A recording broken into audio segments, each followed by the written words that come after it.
Hello students, previous lecture में हमने steps of scientific method की बात की थी। उसके चरण हमने देखे थे कि कौन कौन से चरण से होके ये जो वैज्ञानिक पद्धति होती है ये गुजरती है। आज हम बात करेंगे 2 पॉइंट्स पे। फर्स्ट पॉइंट हमारा है सामाजिक अनुसंधान में वैज्ञानिक पद्धति का उपयोग किस तरीके से किया जाता है, means use of scientific method in social research. और second one is limitation of scientific nature of sociology, means समाजशास्त्र की जो वैज्ञानिक प्रकृति होती है उसकी सीमाएं क्या क्या है वो हम देखेंगे। ओके, तो फर्स्ट हम बात करते हैं कि सामाजिक अनुसंधान में वैज्ञानिक पद्धति जो है उसका उपयोग किया जाता है, तो क्या यूज़ है इसका। तो कुछ लोग ये कहते हैं कि सामाजिक अनुसंधान जो है, सोशल इन्वेस्टिगेशन जो है, उसको वैज्ञानिक नहीं माना जा सकता है। क्यों? क्योंकि उसमें क्या है, जो इंसिडेंट्स होते हैं वो बहुत कॉम्प्लिकेटेड होते हैं। घटनाएं जो होती हैं उनका जो नेचर है, उनकी जो प्रकृति है वो बहुत जटिल है। और सोशल इंसिडेंट्स जो होते हैं वो बदलते रहते हैं, वो चेंजेबल फॉर्म में होते हैं, है ना। सामाजिक घटनाएं जो होती है वो बदलती रहती है। और सामाजिक घटनाओं में क्या होती है, सार्वभौमिकता जो होती है उसका अभाव मिलता है देखने को, है ना। तो सामाजिक घटनाएं जो हैं उनको नापा तोला नहीं जा सकता है, उनका मेजर नहीं किया जा सकता है। सामाजिक घटनाओं में क्या होता है, कार्यकरण जो संबंध होते हैं उनका नहीं पता लगाया जा सकता है। और कुछ सोशियोलॉजिस्ट ये भी कहते हैं कि सोशल साइंस के पास क्या है, कोई भी लेबोरेटरी नहीं है। वे क्या करते हैं, जो भी सार्वभौमिक नियम है उनको वो अप्लाई नहीं करते हैं, उनका प्रतिपादन नहीं करते हैं। वो क्या है, प्रिडिक्शन में असमर्थ है ना। वो अनकेपेबल है कि इसमें प्रिडिक्ट करने में, है ना, भविष्यवाणी करने में अनसक्सेसफुल रहते हैं वो। ठीक है, फिर है कि ऐसी स्थिति होती है कि सामाजिक विज्ञान और उनके क्षेत्र में जो भी काम किए जाते हैं या सामाजिक अनुसंधान, तो उनको किस तरीके से हम साइंस के रूप में देखें। तो रियलिटी तो ये है कि आज जो भी सामाजिक विज्ञान है उनमें क्या है, वैज्ञानिक पद्धति का ही प्रयोग किया जाता है ना। जो साइंटिफिक मेथड है, आज की सोशल साइंस जो है, सोशल इन्वेस्टिगेशन जो होते हैं उनके अंदर हम वैज्ञानिक पद्धति का ही प्रयोग करते हैं। और उन्हीं की हेल्प से हम क्या करते हैं, डेटा कलेक्ट करते हैं। और इन्हीं डेटा के बेस पे हम क्या करते हैं, रूल्स अप्लाई करते हैं। इन्हीं तथ्यों के आधार पे हम क्या करते हैं, नियमों का प्रतिपादन करते हैं। और वो जो नियम हम अप्लाई करते हैं वो क्या होते हैं, सार्वभौमिक होते हैं, है ना, सब जगह पाए जाने वाले होते हैं। तो ऐसी सिचुएशन जब होती है तो ये हम कह सकते हैं कि क्या है, सामाजिक विज्ञान जो है वो, सामाजिक अनुसंधान की प्रकृति जो है वो क्या है, वैज्ञानिक है। और सोशियोलॉजिस्ट जो हैं, सोशियोलॉजिस्ट और उसके क्षेत्र में काम करने वाले जो भी अनुसंधानकर्ता होते हैं, जो भी अनुसंधान होते हैं, उनकी सबकी प्रकृति जो होती है वो वैज्ञानिक ही होती है। क्यों? क्योंकि इनमें क्या होता है, विज्ञान की सारी कैरेक्टरिस्टिक्स पाई जाती है। जो साइंस की विशेषताएं होती है वो सब इसमें देखने को मिलती है। मतलब हम इसके अंदर ऑब्जर्वेशन करते हैं, है ना, अवलोकन करते हैं, हम इसके अंदर क्लासिफिकेशन करते हैं, हम इसके अंदर जनरलाइजेशन करते हैं, हम इसके अंदर प्रिडिक्शन कर सकते हैं। ये क्या है, साइंटिफिक फैक्ट है ना। वैज्ञानिक प्रवृत्ति होती है, भविष्यवाणी की जा सकती है, सत्यापन और वर्गीकरण होता है, सामान्यकरण होता है। तो ये सारे, इन सब के बेस पे हम ये कह सकते हैं कि जो विज्ञान की प्रमुख तत्व या विशेषताएं होती है वही इसके भी प्रमुख तत्व और विशेषताएं होती है। तो अब जब समाजशास्त्र अध्ययन किया जाता है तो उसमें वैज्ञानिक पद्धति का प्रयोग किया जाता है ना। हम यही पढ़ रहे हैं कि इसका यूज़ किया जाता है। और इसमें क्या होता है, डेटा कलेक्शन के लिए क्या किया जाता है, जब तथ्य संकलन किए जाते हैं तो उनके लिए क्या किया जाता है, तो उनके लिए social survey method, case study method, है ना, सोशियोमेट्री, आपका अवलोकन, इंटरव्यू, ठीक है ना। जो आपका अवलोकन मीन्स ऑब्जर्वेशन होता है ना, आपका साक्षात्कार मीन्स इंटरव्यू, अनुसूची मीन्स प्रश्नावली, है ना, और अनुसूची और प्रश्नावली मीन्स क्वेश्चनर और शेड्यूल। ये सब जो होते हैं इन सबको इसके अंदर यूज़ किया जाता है जब हम सोशियोलॉजिकल स्टडी करते हैं। और इनमें ऐतिहासिक और तुलनात्मक और संरचनात्मक प्रक्रियात्मक पद्धतियों का भी प्रयोग किया जाता है। और इन सब पद्धतियों का प्रयोग करने के बाद और करते हुए हम क्या करते हैं, डेटा कलेक्ट करते हैं और सोशल जो इंसिडेंट्स है, सामाजिक जो घटनाएं हैं उनका अवलोकन हम करते हैं, अध्ययन हम करते हैं। ठीक है, फिर बात आती है कि सोशियोलॉजिस्ट ये कह रहे हैं कि जो ये समाजशास्त्रीय अध्ययन किया जाता है उसमें क्या है में इंटरेस्ट लिया जाता है ना। इसमें इंटरेस्ट नहीं लिया जाता है कि आगे क्या होना चाहिए, मतलब जो एक्चुअल इंसिडेंट हो रहा है क्यों हो रहा है, किस कारण से हो रहा है, क्या क्या उससे प्रॉब्लम आ रही है, ये सब तो डिसाइड किया जाता है, इन सब को इवैल्यूएट किया जाता है, इनका स्टडी किया जाता है, लेकिन उन सिचुएशन से बाहर किस तरीके से निकलना है, क्या होना चाहिए, इस पे स्टडी नहीं की जाती है। मीनिंग क्या है इसका कहने का मीनिंग ये है कि जो समाजशास्त्र होता है, सोशियोलॉजी होता है, उनमें घटनाएं जो होती है उनका क्या किया जाता है, ऑब्जेक्टिव वे से उसको स्टडी किया जाता है और उनका जो उस टाइम उनकी सिचुएशन है वो प्रेजेंट की जाती है। अगर हम एग्जाम्पल के रूप में देखें तो दहेज प्रथा जो होती है, डॉरी सिस्टम जो था, है ना, आज भी थोड़ा बहुत है सोसाइटी के अंदर, होता ही है, तो उसमें समाजशास्त्री दृष्टिकोण से अगर हम देखें तो वो बिल्कुल सही एग्जाम्पल है। मतलब दहेज प्रथा कैसी है, दहेज प्रथा का एट प्रेजेंट जो रूप है वो कैसा है, उसके लिए कौन रिस्पॉन्सिबल है, किन कंडीशंस में इसको एनकरेज किया जाता है, इसको प्रोत्साहन दिया जाता है, इस प्रथा से, ये जो दहेज प्रथा है, इससे लोगों पे क्या इफेक्ट पड़ता है, इसके क्या रिजल्ट्स निकलते हैं, ये सब कुछ उसके अंदर आता है।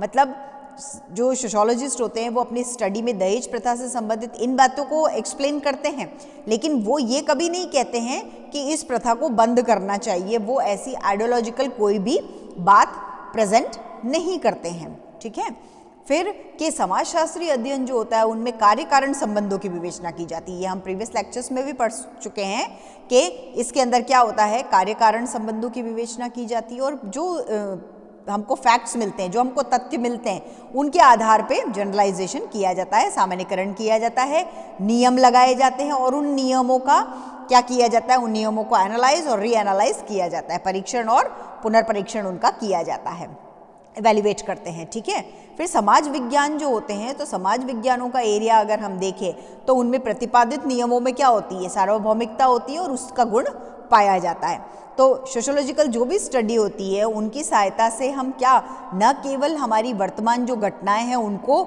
दिखा सकते हैं, लोगों को उनको एक्सप्लेन कर सकते हैं, उनकी व्याख्या की जाती है, बल्कि क्या होता है, भविष्य में होने वाली जो घटनाएं होती है, कौन सी घटनाएं संभावित जो होने वाली है ना, उन घटनाओं को भी हम दिखा सकते हैं, उनसे लोगों को वार्न कर सकते हैं, उनका उल्लेख करते हैं। ठीक है, तो सोशियोलॉजी में क्या होता है, अपनी जो स्टडी होती है उसके आधार पे भविष्यवाणी करने की क्षमता का भी विकास कर लिया गया है। और हम ये कह सकते हैं कि सोशियोलॉजिकल जो ये इन्वेस्टिगेशन होती है उसमें वैज्ञानिक पद्धति का प्रयोग किया जाता है और इनकी प्रकृति भी क्या होती है, वैज्ञानिक होती है। तो हम इसके यूज़ की बात करें तो सामाजिक अनुसंधान में जो है वैज्ञानिक पद्धतियों का उपयोग किया जाता है। हमने उस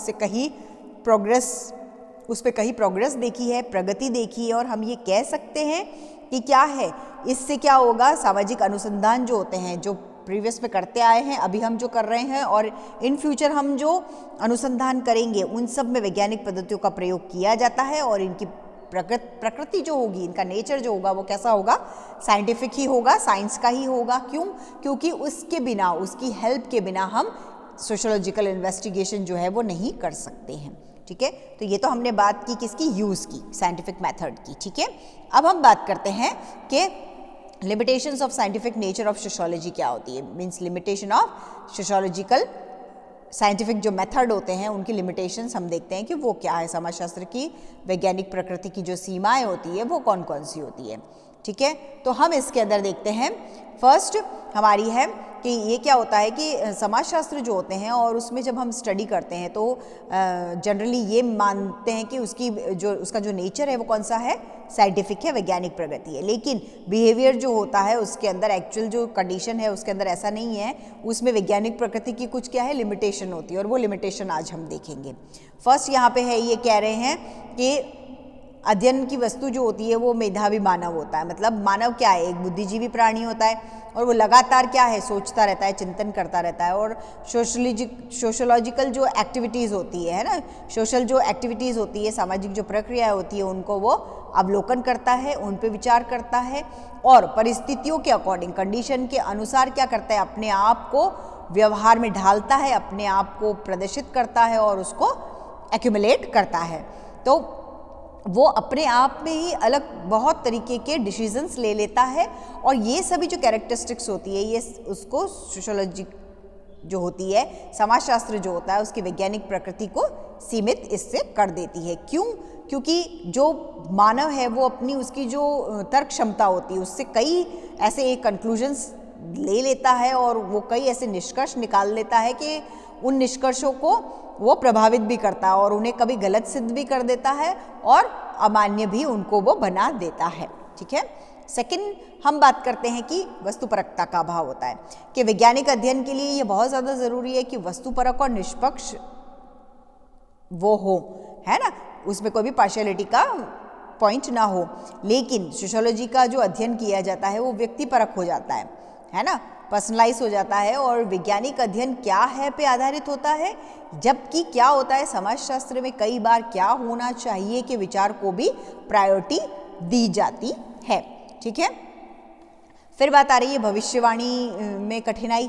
तो हम ये बात करते हैं कि समाजशास्त्र में क्या होता है, महत्वपूर्ण सीमाएं होती है और उनमें अनेक बार सही भविष्यवाणियां करने में हमको बहुत ज़्यादा कठिनाई देखनी पड़ती है। प्रिडिक्शन करने में हमको हम जो करते हैं उसमें कई प्रॉब्लम्स आती है और इससे क्या होता है, ये जो सिद्धांत होता है ये सभी जो समाज होते हैं समय उन सब पे लागू नहीं किए जा सकते, है ना।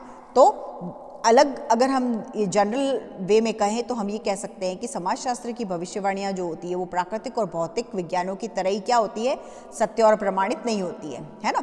हम बिल्कुल अश्योर होके कोई भी कंक्लूजन नहीं निकाल सकते और कोई भी प्रिडिक्शन नहीं कर सकते हैं। ओके ना। और लास्ट इसके अंदर है घटनाओं की जटिलता कि समाजशास्त्र में क्या होता है, सामाजिक घटनाएं जो होती है उनकी स्टडी की जाती है और सामाजिक घटनाओं में क्या होता है, बहुत सारी कॉम्प्लिकेशंस होती है और एक ही इंसिडेंट होता है और एक ही इंसिडेंट के एक से अधिक रीजंस होते हैं, उनके कई इफ़ेक्ट्स होते हैं और उनमें अनसर्टेनिटी भी होती है। मतलब एक जो घटना होती है कोई भी, वो उसके कारण भी बहुत सारे हो सकते हैं, उसके इफ़ेक्ट्स भी, प्रभाव भी बहुत सारे हो सकते हैं और उनमें अनिश्चितता भी रहती है। तो गुडे और हॉट ये कहते हैं कि मानव व्यवहार इतना जटिल और अनिश्चित होता है कि वैज्ञानिक पद्धतियों के आधार पर क्या किया जाता है उसके व्यवहार का अध्ययन करना क्या हो जाता है, मुश्किल हो जाता है। ठीक है। तो हमने आज के लेक्चर में 2 पॉइंट्स पे बात की है। हमने use of scientific method in social research देखा और लिमिटेशंस ऑफ साइंटिफिक मेथड्स हमने देखे हैं। ओके, नेक्स्ट लेक्चर में हम इससे आगे कंसेप्ट करेंगे। Okay, thank you.